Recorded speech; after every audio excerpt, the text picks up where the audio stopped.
All right. Good morning, Idea Mantopolis College Prep. This is Mr. Caro with your morning announcements. Today is a thunderous throwback Thursday, first day of a new month, October 1st. Today is an A day. Please join me in today's pledges. Yo prometo lealtad a la bandera de los Estados Unidos de América y a la república que representa una nación bajo Dios, indivisible, con libertad y justicia para todos. Honor the Texas flag.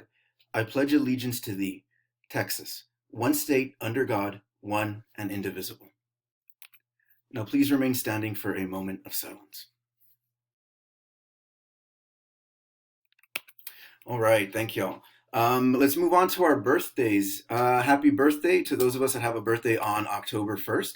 So happy birthday to Emily Garcia in 7th grade, Daniela Arredondo in 11th grade. And for our famous birthday of the day, we have Brie Larson. She's an actress. But specifically, we want to wish Emily and Daniela a very special day. We hope y'all have a great day at school, filled with love and positivity and kindness and just all around awesomeness. So happy birthday, y'all. We hope y'all have a great day. All right, so moving on to our Hispanic Heritage Month highlight of the day. And again, Hispanic Heritage Month is from September 15th to October 15th. And today's highlight is Gloria Anzaldúa. Now, Gloria Anzaldúa is an author. We're going to speak a bit more about her, but just want to give y'all a visual with which to look at before we dive into the actual specifics here.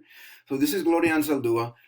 She is from the Rio Grande Valley. She is an author. She's a poet. She's a literary critic. She's a cultural critic, and an all-around awesome person.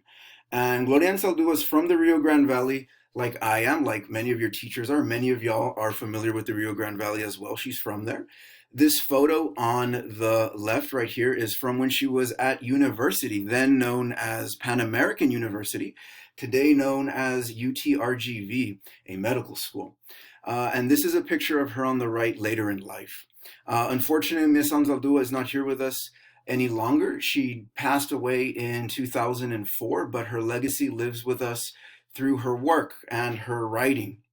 Specifically, the book you see here on the right. And we're going to dive right into this in the next slide. But again, the work that she's most famous for is a book entitled Borderlands, La Frontera, The New Mestiza. So let's dive right in. Let's see what Miss Anzaldúa is known about and what makes her such just an awesome person, to bless us with her writings and her ideas. So who was Gloria Anzaldúa? She was an American scholar of Chicana cultural theory and feminist theory.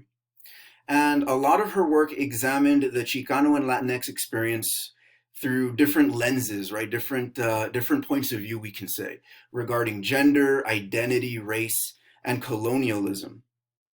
Now, growing up in the Rio Grande Valley, she lived, as many people can tell you that grew up between two borders, but specifically Mexico and the US, and in this case, Mexico and Texas.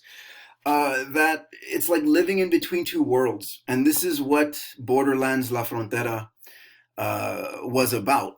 She explored in her work what it was like to live between two borders, not only physically, again, talking about the Texas-Mexico border, but spiritually as well, right? The differences between men and women, between hetero and homosexual, between non-Latinx and Latinx peoples. And what it was like to switch between these worlds, and she drew a lot from her personal experiences and her identity and growing up in the Rio Grande Valley to write this, and it's part autobiographical, meaning it's about her. She wrote it about herself, but it's quite an interesting work, and I encourage everybody out there to read this. It is a internationally known work. And again, it's really a groundbreaking work in viewing Chicano and Latinx experiences, especially along the Texas-Mexico border, which I think a lot of us can relate to.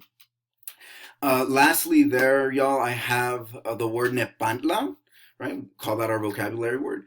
And it literally means in-betweenness, being stuck in the middle. And Nepantla is a Native American word, specifically a Nahuatl word, that's used a lot in Chicana studies. And if any 12th graders out there, I know there's a number of y'all that took my class for ethnic studies. I believe there were a number of 11th graders as well. you're going to remember this, right? And we spoke about this concept of Nepantla, especially growing up on the border, right? I mean, I experienced this myself. Some of y'all may relate to this, but and I mean my family, when we go into Mexico to visit our relatives, and my cousins, my primos, my aunts and my uncles, they loved us all, but they never, and including the people there in the town that we were visiting, right, in the ranchos that we were visiting, people were friendly, but they never really accepted us as one of their own, even though we had blood lineage, we were from there, like they didn't accept us, right? And you felt a bit like an outsider. And then when we would make that cross, across the bridge, in my case, the McAllen-Reynosa Bridge, and we'd come back to the U.S., it was very different as well, right? We were viewed as suspicious, even though we are from the United States. It literally meant that and again, drawing on my experiences here, that I was stuck in the middle. I didn't really have a place where I was completely accepted. And again, coming out of the Rio Grande Valley, north out of that, right? We call it El Norte if you're from the Rio Grande Valley. When we would go Pal Norte, it was very different as well, right? It was something where, by a predominantly Anglo society, we were viewed as non-Americans. We were viewed in very derogatory terms as not belonging. And this word Nepantla, when I learned about this in college, again, another reason why you should go, it really struck hard with me because I can relate with this. Maybe you can relate to this as well.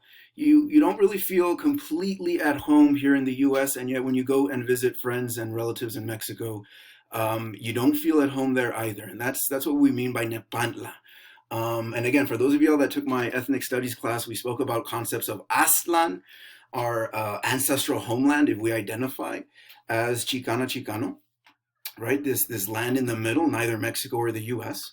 And again, these were the major themes that Gloria Anzaldúa worked with and looked at in a lot of her writings. And for that reason, we highlight her today in our Hispanic Heritage Month Spotlight. So with that, let's move on to our announcements. All right, so meals update.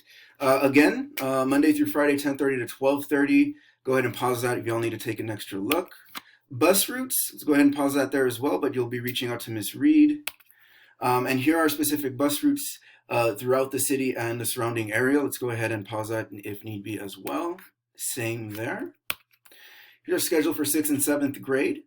Again, since we've returned to school, this is how it looks. Let's pause if we need there. 8th grade, there as well. Let's note our 2nd and 3rd period, please. High school schedule, let's go ahead and note that and take a pause if we need to.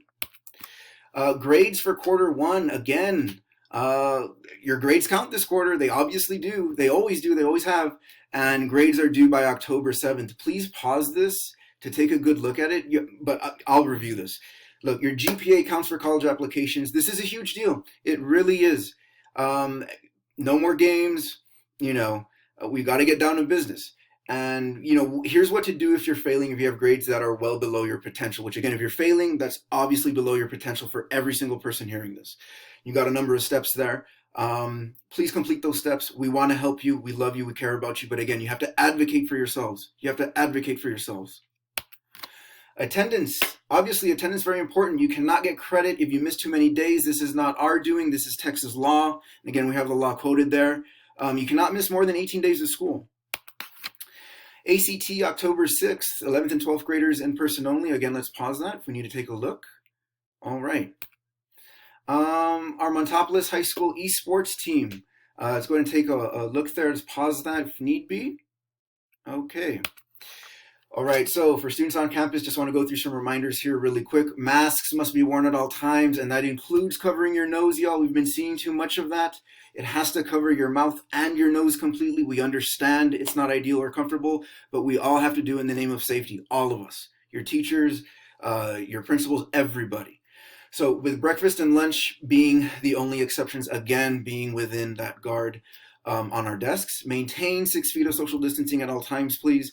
Remember to grab a pass to the restroom, and we will begin PE classes next week. Again, once we feel we are properly prepared to maintain safety. And again, those are in your actions, everybody. Those are in your actions. So please demonstrate that to us. And remember that all of this is new to everyone. It's new to your teachers. Please give them some grace. They are giving y'all a lot of grace as well. And that safety is the most important thing. Above everything else, safety is the number one thing. Dismissal, again, let's go ahead and take a pause here, but this is our dismissal process if we need to take a look a little closer. Proper mask use, again, what we're just highlighting here. The top is exactly how we want to have it, right here. We want to have it covering our nose, our whole nose. Not like this, not like that, not like that. All right, y'all? Like this. Thank you. Y'all have any questions? There's the number right there. Please text us at that number or follow us on Facebook. And then look at our YouTube channel, right? If you missed any of these announcements, you want to show your parents. All right, everybody. So bulldogs are determined, optimistic, generous, and strong. And remember, y'all, if no one tells you this today, remember that we love you, we believe in you, and we always will. Please ask us for help. We want to help you. Advocate for yourselves. It's a survival skill. All right. Now it's time for Move This World, everybody. Have a great day. Have a great day, everyone.